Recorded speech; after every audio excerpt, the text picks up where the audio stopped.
Here we are on the doorstep of the NRL finals, last round of the 2025 competition, and there's still so much to be played out. I want to make a couple of changes here. Beginning Thursday night at 7 o'clock, live on Fox League. It's two of the game's great modern-day finals performers, the Broncos and the Storm. Brisbane will seal fourth place with a win, but could slide as low as sixth with a loss. Melbourne, the Storm's locked and loaded into second place on the table, up around where they traditionally strike. Now it's too easy. First up in Friday night football, the Seagulls and the Warriors. Some people will tell you the Seagulls still have a chance of making the finals. But trust me, don't go buying a used car from those shonky people. The Seagulls are worth watching because it's the legend Daly Cherry Evans, DCE's last game for the club. Going into the weekend, the Warriors have placed sixth and best case can make the top four depending on the Broncos and Sharks. Play on, Warriors! Second up Friday night, and isn't this a doozy? The Roosters and the Rabbitohs. Simple top eight equation. Roosters win, and they're in. As for the game itself, Roosters versus Rabbitohs. As you know, that's a whole book. Something totally irrelevant about feuds. With coverage from 2:30 in 4K Ultra HD. The final Super Saturday of the final competition rounds features three sides qualified for the finals. The third place Bulldogs, fifth place Sharks, and this highly decorated lot, the last four straight premiership champions. Keep that intensity, dominate for the rest of the set. The seventh place Panthers playing the Dragons to get the ball rolling. Yes. Then the Titans and the West Tigers go around for Desi for old time's sake.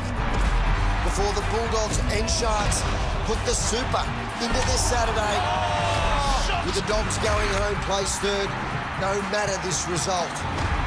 But what about the Sharks? The pride of the Shire could move into fourth with a Broncos loss, if you know what I mean.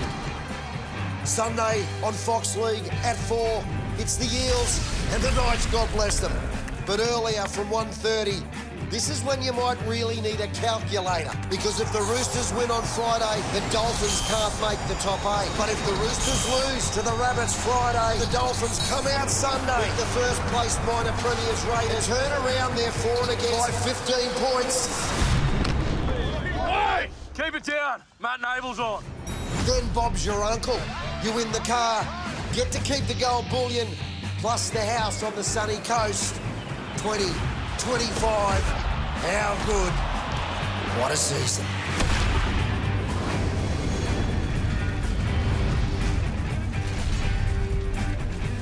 Welcome to NRL 360 Rugby League from every angle. Joining me again, the great Gorden, Tallis, Hey, Braith. Dan Ganane and Michael Carianis in the final round showdown. Just one game remains with several teams vying to secure their position in the top 8. What a season it has been.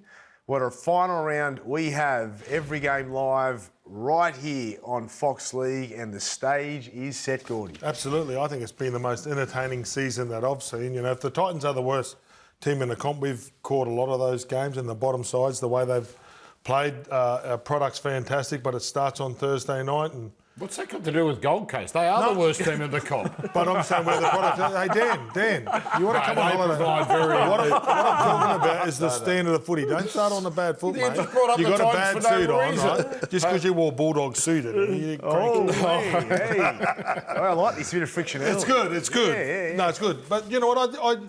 I think it has been the most exciting season, and I have the 10 sides that are still vying for the 8 spots, and let's go. Excited, Mick? I'm excited because, who knows who's going to win this competition? I think that's what excites me the most. We've had Penrith, the clear standouts over the past couple of seasons, but this premiership race is wide open. I think that's what excites me the most heading into the next 4 or 5 weeks. Would you like to start again, Dan? I love the start. Yeah, I'd say that.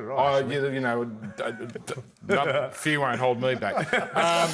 What's great about the ladder is you got some unpredictability. We don't know what Canberra are going to be like in the finals. I think they're going to be fantastic with the two home games. Cronulla could finish in the top 4. They've got a lot to prove. We're going to see Penrith have to do it another way. The Roosters could get hot. If you get the Broncos, if they lose tomorrow night, very big possibility because Melbourne have it over them and they've got a pretty strong team. I can't remember a top 8 ever where we've had 3 powerhouse teams in that bottom 4. Sometimes you get one where any one of those 3 could get hot and you wouldn't be shocked at all. And you're going to get possibly a Broncos v Roosters in week 1, maybe a Broncos v Penrith or a Penrith v Broncos. Either way, we're going to have a knockout blockbuster in round 1 with the qualifiers. So much anticipation and so many scenarios that can play out over this weekend. After a drama-filled 24 hours, Michael Maguire was surprisingly calm when he fronted the media earlier today. It's obviously disappointing. I'm not going to go away from that. That's, but I've been on the journey with all these players and, he's made a mistake. There's the reasons why he's going through what he's going through. There's things that go on in clubs. We're just, living by the standards and the expectations of each other, and that's just part of the journey. Obviously, the challenge ahead is actually a great one for us. It sharpens you up, games like this. The boys from day one when I first walked in, talked about who we want to be and our culture and the expectations, and that's basically what we're living by. I mean, he took any training with that, or has he been... No, he's out there drone. Got absolutely flogged. Shibasaki was absolutely flogged, but are we surprised? I mean, he turned up the training, I'm assuming under the influence, or he broke a rule there that was pretty important to their team and their team's culture. He has been stood down, Gorden, and today they thrashed him. Yeah, that's expected. They train a little bit harder. I still don't know whether it's the right call because sometimes the more I think about it, he's going to let the team down even more. Sometimes it can hurt the team. Maybe a fine, maybe, get hung out all week, do all the odd jobs around, pick up the boots, clean the dressing room. There's other punishments that you can do where you learn your lesson, but they've chosen for him not to play in one of their biggest clashes to try to finish in the top 4. I don't know why, but when I heard that Michael Maguire said he got flogged today, the first head that just popped up was Buzz Rothfield. With Buzz's chat all year, I just thought of Buzz straight away. He would have been watching that going, I told you so, I told you so. I was going to come here and ask you two, if this was a final, do you think he'd go this hard? But then this is a final, to be honest. This is a top 4 playoff.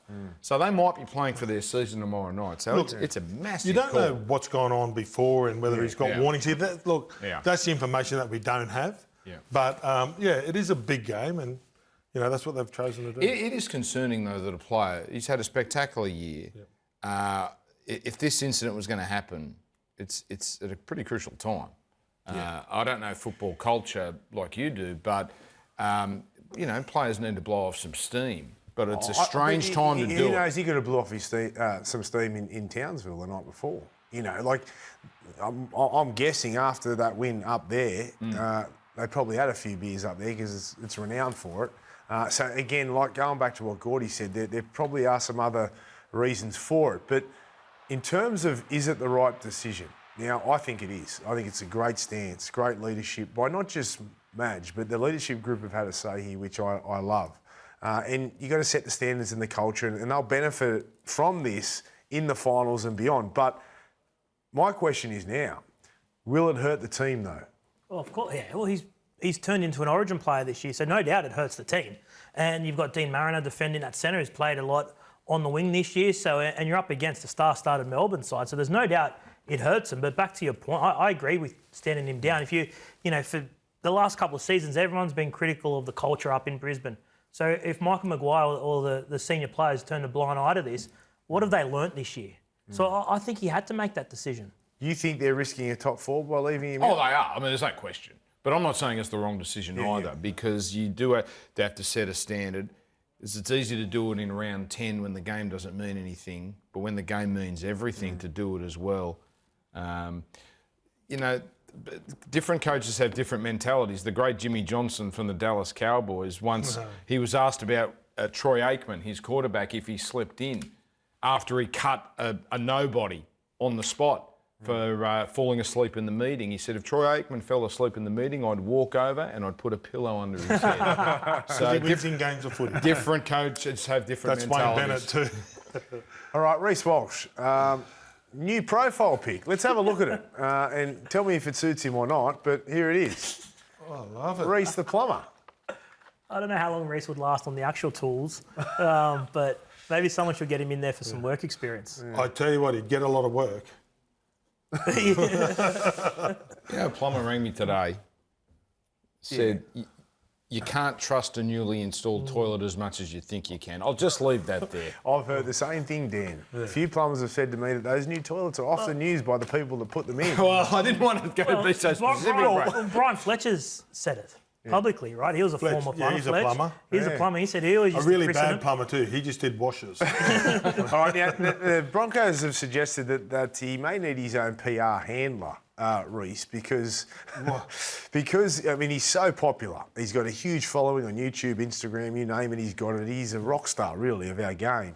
And are they saying that he needs someone by his side 24/7 so he doesn't do things like this again? Or maybe look after his social media side so he's locked out of it. So the posts that he does do, maybe, is that what we're looking at? That Max Markson? Was that in the... Oh, is that who they're looking at? Yeah, someone like that. He's I know. been around a while, hasn't he? Yeah. They do Well, need he said he's someone. been in the business for 50 years. So he and Buzz, same time.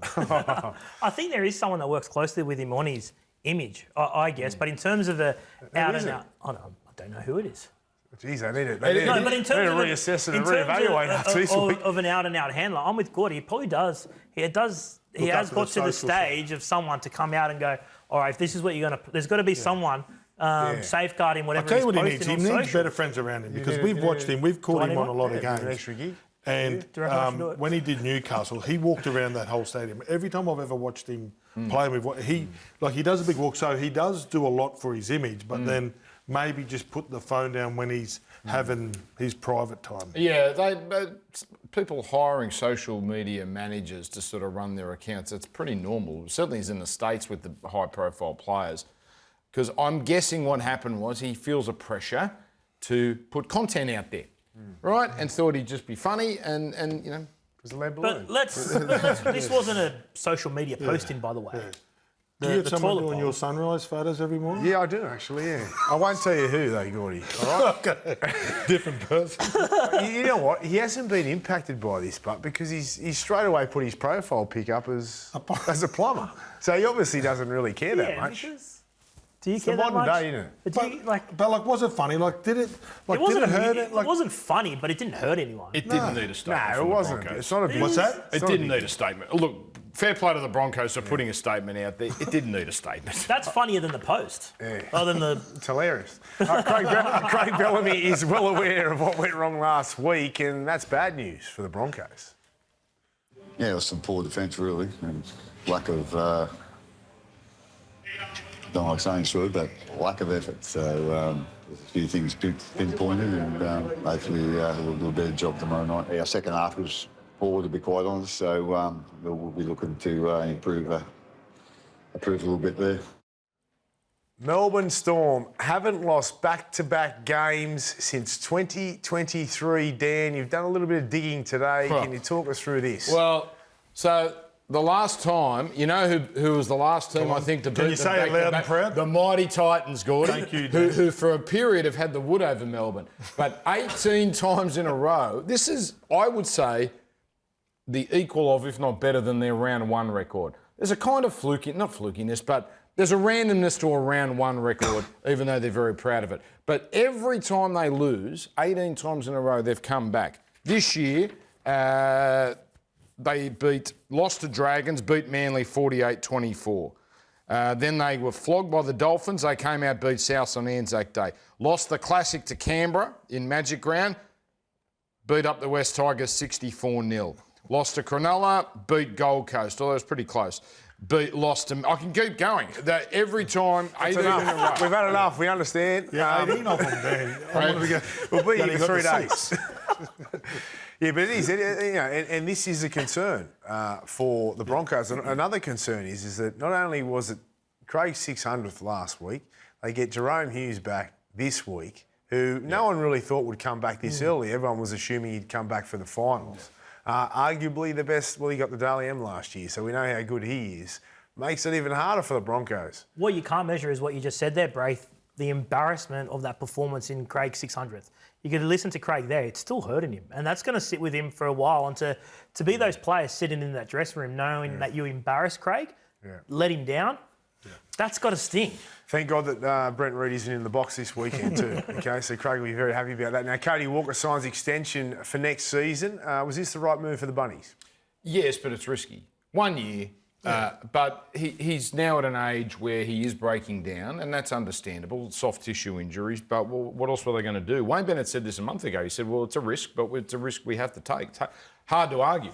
Yeah, the way he's come back over the last 3 games, albeit off the interchange bench, he's added a completely different dimension to their attack. And up until this year, he's had a pretty good run with injuries, playing 20-plus games most years. Yeah. So we'll give him a leave pass for this year. The fact that it's a 12-month deal, I think works. Yeah. And just how good he's come back the last 3 games for South Sydney shows that he's still got that elite ball playing ability. He's going great, and I believe it's the right call from South. You say it's a risk, though. Well, just in the fact that he can be now injury prone, but I don't think they had any other choice. Why? Well, no, I'm just asking. I'm not disagreeing. I'm asking. Well, he at his best, obviously, is still one of the elite Cliff Lyons style. Definitely. 5/8s in the competition, but the risk I'm talking about is if he's now at that point where he's no certainty to play games, and again, this might just be a fluke year where he just picked up injuries at bad times. Latrell only played a handful of games again. He's only played 14 games a year since joining South. So that's the risk I'm talking about, Braith. Players, you don't want too many of these players that you can't necessarily depend on to get 21, 22 games. But at the same time, of course, the class is obvious. Oh, the class, even the influence he has on that team. And even since coming back, like you said, Mick, it's been a standout. Now, South is set to table David Fifita a 2-year deal. This has been in the works now for a while. It's no surprise to any of us. Do we think this is the right call, and can Wayne get the best out of him? I hope so. I think Dave Fifita's the closest to Dave Taylor. They're just the most natural footballers that you've seen. Superstars as kids when it comes to playing adults, and you've got to work a bit harder on your game. For some reason, Dave's had glimpses, but I don't think he's put 10 or 12 really solid games together. So hopefully Wayne can get the best out of him, but he has had Dave Taylor and he's had Schuster this year as well to try to get the best. They do need a bit of X factor too, don't they? Like, and he's got it. He's got the power and he's got the X factor. He's got the everything. Offload. He's got everything. The only thing, and then I've said it before, I'll say it again, if Dave wants to do it, Dave, and it doesn't come down to Wayne, it comes down to Dave. Well, we saw the Roosters and the Panthers go all in for Dave Fifita not that long ago, right? But when you look at and you sit down and you look at what South Sydney need, you say X factor, Braith. I say they need some force in the middle of the field. That punch in the middle of the field. Dave won't bring that, right? So when I'm looking at the player or the style of player that they need, no doubt that he will be a handy addition to them, but he doesn't solve. You think he could possibly bring that if Wayne coaches him a certain way? Is he going to play in the middle? Not sure. This is my point. Yeah. I'm assuming he'd probably play him on an edge, right? But doesn't have the motor to play in the middle. Yeah. So I think what they're lacking, and they have been lacking really since Sam Burgess left the club, is a genuine middle enforcer. Well, their best here's the problem. Their best prop is the second row. Keon Kalamatangi, who I think he's proven he's a middle player. Well, he's been spectacular in that role, but he's a natural second rower. Yeah. That's the dearth though that they have. What about their roster, South? So you think it's a little bit imbalanced? Or? Well, it's just he's touched on before. What they could have done if Cody Walker left, right? Well, they signed Jack Wyden to replace Cody Walker eventually, right? So he arrived on big money as a starting centre, but with the idea that he was going to shift into the halves long term. And you look, obviously they've been cruelled by injuries, but I go back to what I just said around the fact that who's that dominant presence in the middle of the field? Cam Murray will obviously add skill and finesse and that quick play of the ball and that ball movement in the middle of the field, but you've got Keon, who's probably their best middle at the moment, but they need someone who's going to drag that team forward, and I just don't think there's anyone there at the moment. Did I read they've allowed Davey Moale to explore his options? He's only 22, and he just hasn't come on, has he, the way they were hoping? He's still young. Of course. He's still young, and he's about to get into that sweet zone of well, he's probably 2 or 3 years away, Gordy, from that sweet zone of where a prop would be, but he's already played 50-plus games at that age. So it's not a position where they can let blokes go. Tevita Totola has been injury play. He was going to be one of the best props in the game, but hasn't been able to replicate that form either. What do you make of Mamazelos?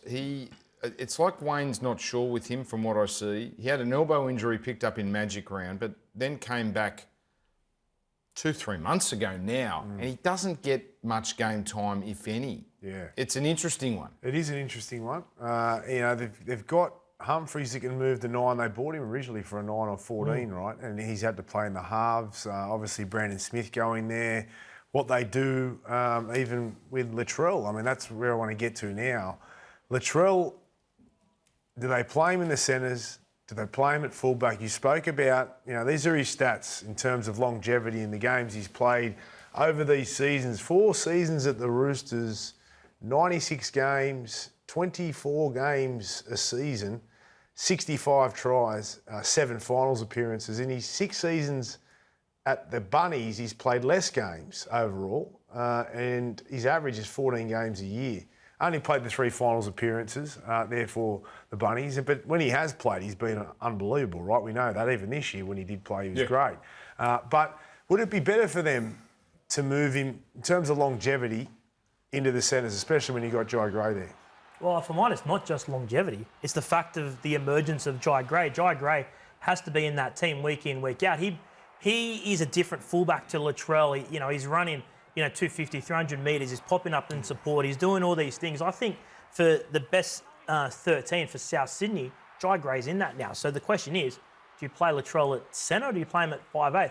I actually wouldn't mind him in the 6. And who plays 7? Cody. Cody. And then you put Humphries at 9, Brandon Smith off the bench, something like that. Or you've got Mamazelos there, or you work out what the bench utility is, We just spoke about right? Mamazelos. He's probably looking like he's not quite where they want him to be. No, Garlick's coming as well. So Garlick as well. Yeah.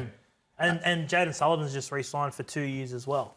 As well? They re-signed him? Re-signed him, yeah. So he was supposed to go back to the West Tigers, but he's re-signed for the next 2 years. Centre has And a they got the half from the Dragons, Jonah Glover as well. And Lewis Dodd's still in the books, Braith. Lewis Dodd's still there too. Centre has a connotation of not important or least important player, but the way Latrell has played it this year, he's had a tremendous influence. He's almost won, in fact, he has won games for South Sydney. He has. Basically on his own, playing in that centre role. Absolutely. He and Tom Trebojevic are almost not centres when they play centres. They have this, to use the old term, roving They can have an conditioner. impact. Like against the Titans, he came up with 18 points. So he saved a try against Jaden Campbell and set up 2. So he can have an impact no matter where he plays in the game. I just think when he's fullback, the kilometres that he does without the ball in hand, you'd probably try to keep him Well, away Jai from Gray's that. fullback 7-7 this year, South Sydney. He's been so good. So it's almost irresistible what he's You doing. can't keep him on the bench any longer, can you? No, you can't. Or in reserve grade. I was pretty much in the camp of Latrell needs to play fullback, but the fact that he's not playing 20-plus games, hasn't played 20-plus games a year for South Sydney, and Jai Graves' form means that something's got to give there. Now, the South Sydney Rabbitohs and the Roosters, they absolutely hate each other, and it's a great opportunity for the Bunnies to just spoil the Roosters party this week on Friday night on Fox League. But the Brendan Smith drama, does that add fuel to the fire? Does that add a little bit more fuel to the fire that's already burning? Does it? Could it tip over the edge? You'd hope so. You'd hope so. Oh, come on, Braith. You're not telling me there's not a single person I that can't wait. I hope it wouldn't love a repeat of Sin Bin Sunday.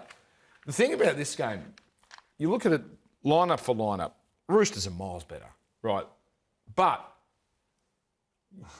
this game here, right, triggered the next game where they all went after Jai Arrow. Jai Arrow, I think it was Jai Arrow, knocked out James Tedesco. Right? He might have been one of the 16, 18, 20 players sent off in that game, right? And the next time they played, the Roosters lost their heads because they were more interested in bashing up Jai Arrow than they were winning the game. And if they take that attitude here, this is where they got to be careful here. If their goal is to rub it in the face of Brandon Smith, it's the only way I can see them not winning this game. But you've got to match their intensity because South are going to come out intense. Yeah. So you've got to go with them, Dan. I know sometimes accidents happen because you've got to go really hard into the collision. You think that's what South are going to try to do, right? They're not going to try to beat them with finesse. So if you don't match it, that's what makes these games so enjoyable to watch. South Sydney have nothing to lose. And the Roosters their grand have final. everything to lose. Nothing to lose, and arguably the best team they put on the paddock all year. Yeah. With Cam Murray back, Brendan Smith back, you've got Jack White back. No Latrell hurts, right? Of course, and they're still missing a few other players, right? But, it's probably their strongest side that they've put out all year. The close thing I'd say is when I was at South, I went to a presentation night and we didn't make the finals. They read out their score when they beat the Roosters.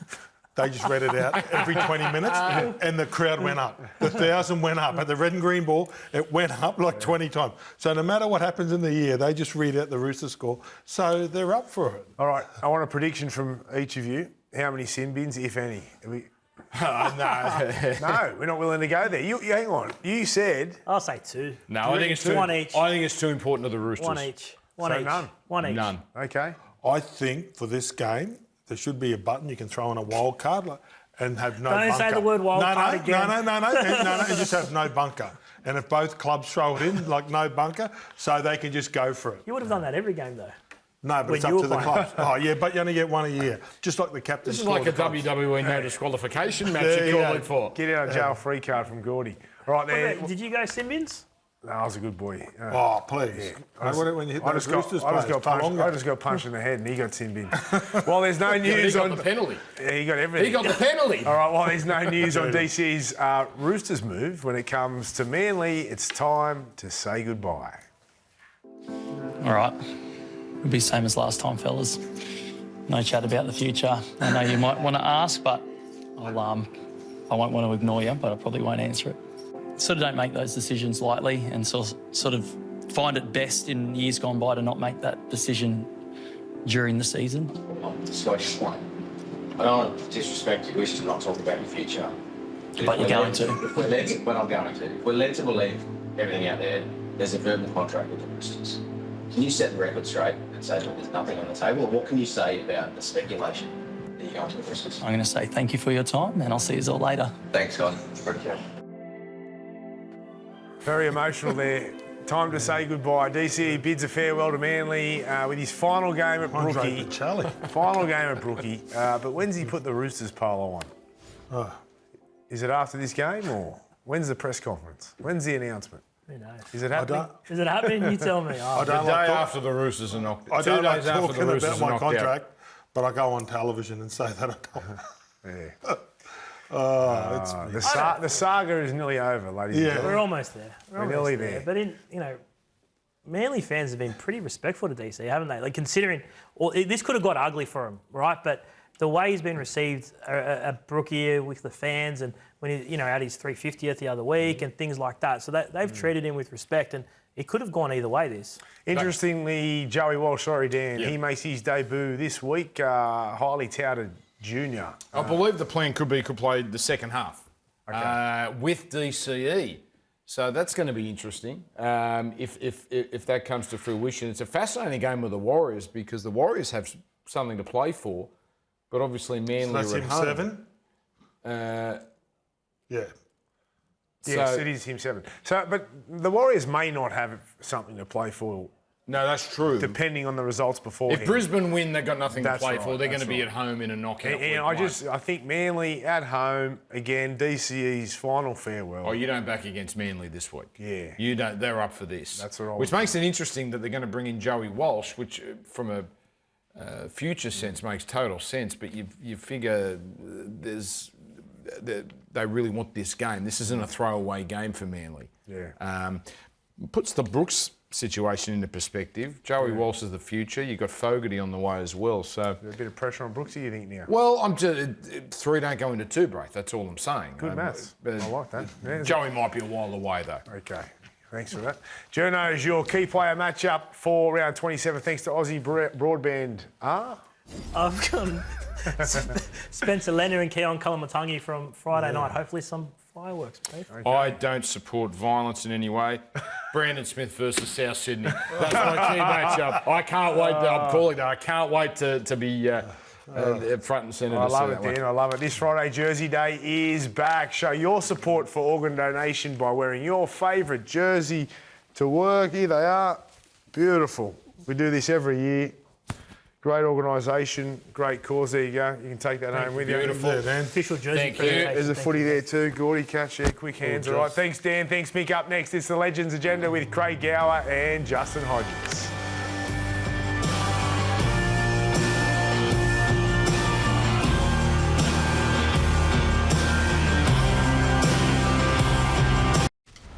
Here we are on the doorstep of the NRL finals, last round of the 2025 competition, and there's still so much to be played out. I want to make a couple of changes here. Beginning Thursday night at 7 o'clock, live on Fox League. It's two of the game's great modern-day finals performers, the Broncos and the Storm. Brisbane will seal fourth place with a win, but could slide as low as sixth with a loss. Melbourne, the Storm's locked and loaded into second place on the table, up around where they traditionally strike. Now it's too easy. First up in Friday night football, the Seagulls and the Warriors. Some people will tell you the Seagulls still have a chance of making the finals. But trust me, don't go buying a used car from those shonky people. The Seagulls are worth watching because it's the legend Daly Cherry Evans, DCE's last game for the club. Going into the weekend, the Warriors have placed sixth and best case can make the top four depending on the Broncos and Sharks. Play on, Warriors! Second up Friday night, and isn't this a doozy? The Roosters and the Rabbitohs. Simple top 8 equation. Roosters win, and they're in. As for the game itself, Roosters versus Rabbitohs. As you know, that's a whole book. Something totally irrelevant about feuds. With coverage from 2:30 in 4K Ultra HD. The final Super Saturday of the final competition rounds features 3 sides qualified for the finals. The third place Bulldogs, 5th place Sharks, and this highly decorated lot, the last 4 straight premiership champions. Keep that intensity, dominate for the rest of the set.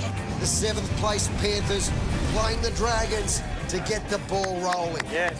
Then the Titans and the West Tigers go around for Desi for old time's sake. Before the Bulldogs and Sharks put the super into this Saturday. With the Dogs going home place third, no matter this result. But what about the Sharks? The pride of the Shire could move into fourth with a Broncos loss, if you know what I mean. Sunday on Fox League at 4, it's the Eels and the Knights, God bless them. But earlier from 1:30, this is when you might really need a calculator. Because if the Roosters win on Friday, the Dolphins can't make the top 8. But if the Roosters lose to the Rabbits Friday, the Dolphins come out Sunday. With the first place minor premiers Raiders turn around their for and against by 15 points. Hey! Keep it down. Matt Nable's on. Then Bob's your uncle. You win the car, get to keep the gold bullion, plus the house on the sunny coast. 2025. How good. What a season.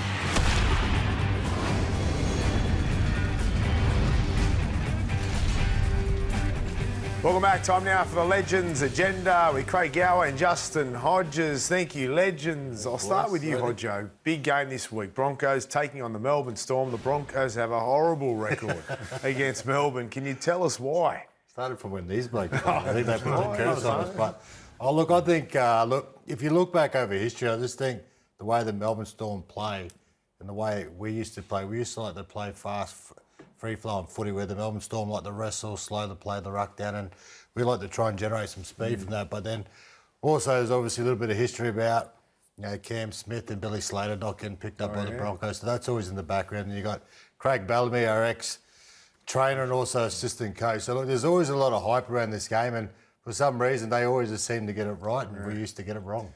Now, Shibasaki, we don't want to throw stones at glass houses in this because I'd say all four of us right here have done what he's done, right? I wouldn't have got over 50 games. But there are standards. But I don't know. I want to get your opinion on this. I'll go to you, Gowie. Yeah, well, it's a tough one. Obviously, with this day and age, you know, they talk about the culture and standards of the teams, and you understand why he's done that. But I would have put it back to the playing group to see what the playing group wanted to happen, and those senior players to be reprimanded in a different way or what. But I know as a player, if you let your team down, you want to get out there and perform well for your team, and I'm sure that's what he wanted to do. Can it hurt them though? I know, you know, we don't know what goes on in between those four walls. What their rules are, standards, like you mentioned, culture, and he's obviously not abided by them, right? He's crossed the line. But in terms of performance, him not playing, do you see it as a really big out, and could it hurt them and their chances of winning? Well, look, it does. I think the year that he's had, he's sort of come from nowhere, old Gehamat. So, he's played Origin. He's a great defender as well, and they come up against the Melbourne Storm, who are just red hot. If there's a weak spot, and obviously Dean Mariner goes into the centre, who hasn't played a lot of centre as well, Melbourne Storm are going to explore that. There's no doubt about that. So, look, it is a massive loss because he's had a fantastic year, and like Gowie said, I think it would have been good if the playing group maybe stepped in. And look, I've heard Gordy before about talking about the standards and all that type of stuff, but I just think, coming into a final, he obviously done the wrong thing, but it's a big game. It's a big game. That defensive mindset is the biggest one for that. As centre is one of the hardest places to defend these days. So it's a big call. What about the race for the top four? You got the Broncos, the Warriors, and the Sharks. Which out of those three you think will give the title the biggest shake if they can get to the top four?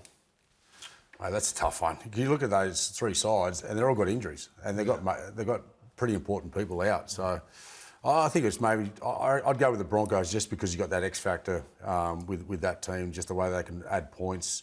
Katoni Staggs, Reece Walsh there, and then obviously their pack is a great pack. So I'd go with the Broncos. Due to the Broncos, they talked to maybe like Reno might be back, Ezra Mam might be coming back. I think if they get Ezra back and he's firing, I think anything can happen for the Broncos. I think when they got him back this year, he played one game for South Logan in the Queensland Cup, and he just lit it up. Like, you could just see that he hasn't played football for a long time, and he's just got that X factor about him. And as we know in finals, you need that. How do you reckon the Storm will bounce back after that embarrassing second half? We'll put it this way: I'm glad I'm glad I'm not playing because it's going to be scary. Like, there's no hiding from it. Like, getting flogged by what they got flogged in Melbourne on Craig, 600 games. We all know for the Melbourne Storm, a milestone game is treated in such high regard because they care for their players, they care for whoever is achieving that. So, mate, it's going to be scary. I'm glad I'm not out there because it could get ugly. Yeah, I think it's, when Craig talks about effort areas, where they're lacking the effort areas, I think that's the big call. But, you got Drone Hughes coming back. Obviously he'll need some confidence going into that semi-final from that shoulder problem. So it's going to be a cracking game. Gowie, your boys rested 16 players. It caused a lot of controversy last week. Yes. Controversy? Yeah. So did you think it was a big deal or? Not really. They've had 3 months of tough football from where they come from. They're running last, and then all of a sudden, they've gone on a run. Those young guys have got that experience, and they come together as a football team. So they went Golden Point with Melbourne and Canberra, 2 really tough matches, and they couldn't get into the top 4. So rest up. Brent Reid has put a line through the Panthers. He thinks they can't win the competition. Wow. What do you think? I think that's crazy. I think, look, the Penrith Panthers, they know what to do in September now. They've been there, they've done it. Look, I've actually watched, Ivan, the way he spoke over the last couple of weeks and how he rested those players. I think it's sensational. Like they've come from round 10 or 12, they were coming last. So they've almost had to play do-or-die football the whole year. So to give these guys a rest, mate, giving Nathan Cleary and these guys time to get healthy, mate, we haven't seen it for a long time, but mate, they can go back and win. Gowie, you're close to the club. You're a club legend. Why can they win the comp? Like they've been, you said it yourself. They've been up for so long, year after year after year. They've done what really no one else has been able to do for a couple of decades now. Really, for a long time. Arguably the best team that's ever played. How are they going to get up? Can they get up? And do you think they can win the comp? I certainly think they can win the comp. I think it's down to, obviously, their leaders in Nathan and Yowie. They certainly lead from front. You see the way that he operates as leader, or both of them. And we've had a young group of young guys come through that needed a bit of experience, and they were off that beginning of part of the season. But I think they've gained momentum. They've gained a lot of confidence out of that, and they've played in some big games now. Especially Casey McLean, who come up against Critter in that Canterbury clash, and mate, Critter went after him, and he went back at him, and it was just that sign that he had the confidence to do that. And I think that just because they know what they're in for and how they're preparing into this next stage of semi-finals, I think they're going to be very hard to beat. The Dogs leading into the finals, heading to the finals. What do they do with Galvin? What do they do with their 7 and their 9, the Dogs? Because they were flying. It's been a little bit clunky. It's a tough one, Gordon, because they put all their eggs in the basket of young Galvin, and for me, he wasn't established enough to even play halfback, let alone just be thrown in there, because he was a 5'8". So it's been a big call, and I thought with Sexton, his game management was a lot better, I thought.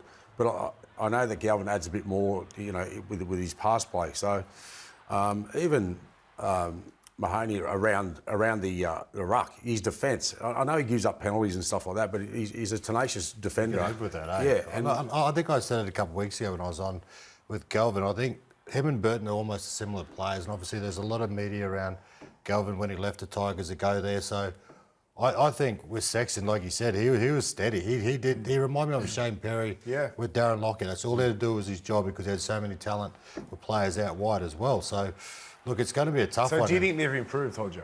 No, I don't think they've improved. Do you think they can improve then?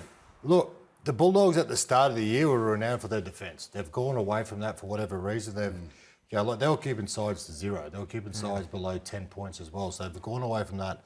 I don't think they've gotten better, no. And I think finals time is just really going to catch them out. I don't think they'll make it, no. Yeah. I think that's why they've picked a strong team this week against the Sharks, because they want to find that form and get that confidence right heading into the finals. What about the Raiders, boys? Like, what a year it's been for them. Minor premiers. And from nowhere, really, to start the year. Obviously not as the year's gone on. Well, mate, you flip that, right? So you got the Bulldogs who have got talent everywhere, right? Then you go to the Raiders. If you look on paper, they're a team that should not have probably been up the top, but they are there because Sticky or Holden. No, I love Sticky. He's my man. He's my man, Stick. I love him, right? But they're a team of guys who are playing for each other, and as we all know, if you get a bunch of men ripping it for each other, praising each other's success, who cares who scores the winning try? Who cares who makes the winning tackle? It's about that. Like, those bunch of men have come together this year. They've outplayed everyone just because of their mindset. Can they go against the history? Because sometimes, there's always that thought process that you need experience in big games and win one to lose one and all that. Can this young Raiders side go all the way? Oh, I think they can, definitely. Because you've got their pack, you've got the senior blokes in that pack that can lead them forward, and then you've got the young blokes with a lot of speed that can do some real damage to you. And you've seen them come up against the Penrith team at Mudgee and, back and forth, but they come up with the plays, the big plays. Yeah. So Strange there, 5'8". He's a great ball runner. He's fast, he's strong. He would have bumped you off, Buzz. Nah, bro. All right, now it's time for What Do You Love and Thanks to Macca's this weekend, boys. What do you got for me? It's a Canterbury Cronulla game. I think it's those two halves. They're going to be under the gun that first week of the semi-finals. So I'd like to see some big performances from them. It's easy for me. The game tomorrow night, the Broncos and Melbourne Storm back home in Brisbane. So can the Broncos win, Chris Quickly, Hodjo? Yes, I hope they can, but it's going to be hard. Stick around, legends, and the NFL returns. Defending champions, the Philadelphia Eagles host the Dallas Cowboys in the season opener this Friday live at 10 a.m. on ESPN.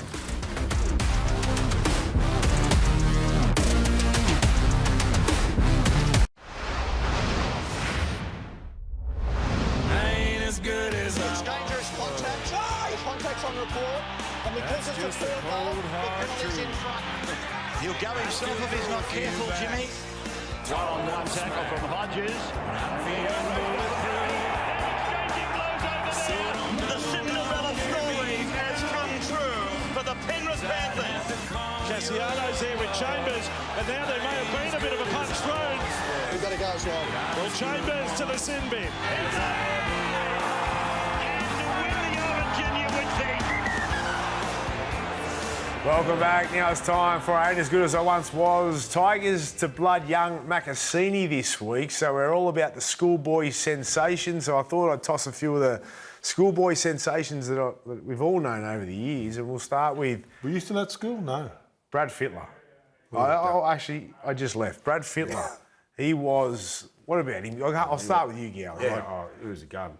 He went to McCarthy. He was at St Dominic's first, and then he went to McCarthy, but certainly an unbelievable player and great player for both Penrith. That was 89 or 90, was it? 89 or 90 back then. Unbelievable. Like, he like... The step.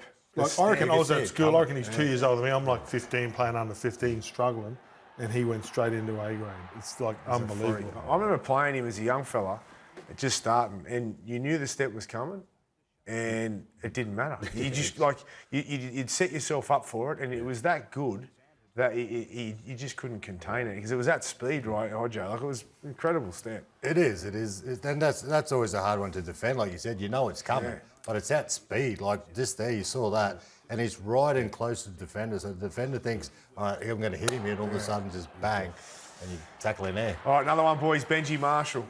He was a freak. This was iconic, wasn't it? I think it was this one, or was it the Sharks try too? He scored. He scored a try against the Sharks, or set one up. With the big flipper. His footwork. Obviously, there's a lot of touch skill involved in that, but for a guy his size, obviously used his advantage well. Was this the Broncos? I thought he debuted against the Broncos. He did. Yeah, he did. So I think that might have been it there. I think that might have been his debut. So. He was only a young 17, 18. I was in the crowd watching, just saying, "God, you guys tackle him. He's a schoolboy." But once again, like you know it's coming because he jumps in the air, but then all of a sudden you think he's going to go left, and all of a sudden the right foot comes down. So it's terrible to defend. All right, thank you, boys. That's it for tonight. Thank you, Gowie. Thank you, Hodjo. Enjoy the footy if we don't see you over the next few weeks heading into the finals. Up next, Sean Almeride's weekend forecast, and following us, it's the Fan.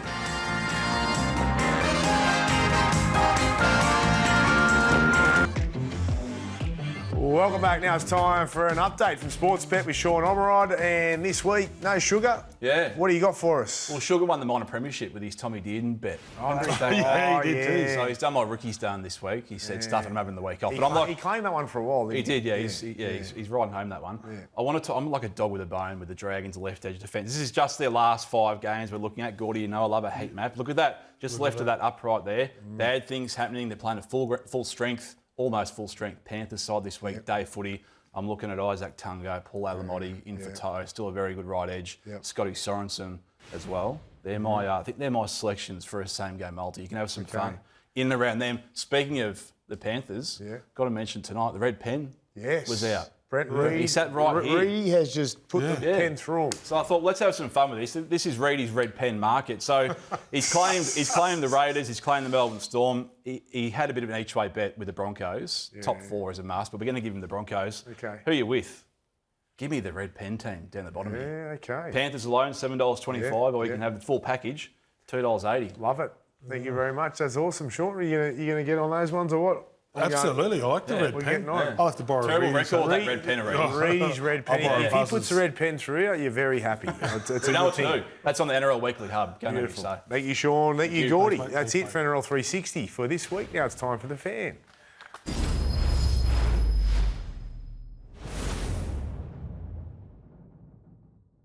What's gambling really costing you? For free and confidential support, call the number on the screen or visit the website.